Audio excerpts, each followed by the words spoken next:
And now the next step is positioning my shifter.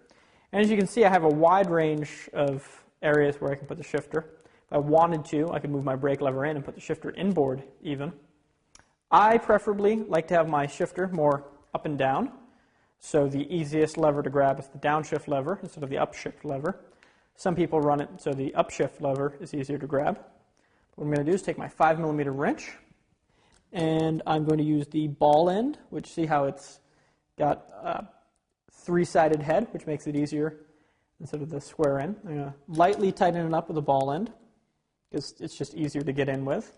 Then I'm going to do my final tightening with the normal Allen key end.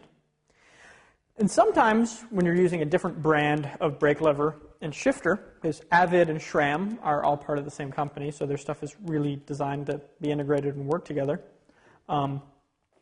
you might have to figure out where you want your brake lever and then move it out of the way and then arrange your shifter to go with it. But that's reinstalling the controls on your bike.